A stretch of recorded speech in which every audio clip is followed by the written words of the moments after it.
হয়তো ভালো ফলাফল পেয়েছি এই কারণে যে ৪৫ জন স্টুডেন্ট পরীক্ষা দিয়ে তার মধ্যে ৩০ জন আমাদের GPA 5 পেয়েছে প্রথম ব্যাচেই।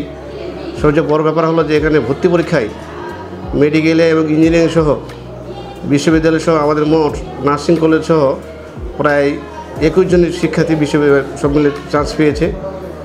৪০ জন স্টুডেন্টের মধ্যে ২১ জন শিক্ষার্থীর চান্স পাওয়া এটা আসলে বাংলাদেশের যে কোনো কলেজের প্রতিষ্ঠা থেকে এটা মনে হয় একটা অবিস্মরণীয় একটা রেজাল্ট।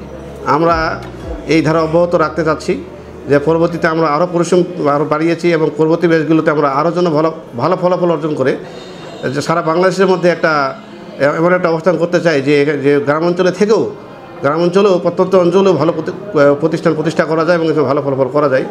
সবচেয়ে মজার বিষয় হলো যে বাংলাদেশের প্রতিটি কলেজে একজন শিক্ষার্থীকে কলেজের পাশাপাশি বাইরে টিউশনি বা প্রাইভেট করতে হয়, কিন্তু এটা এমন একটা প্রতিষ্ঠান যেখানে প্রতিষ্ঠানে পড়লেই সব কিছু হয়ে যায়, কোনো কোচিং বা প্রাইভেটের প্রয়োজন হয় না।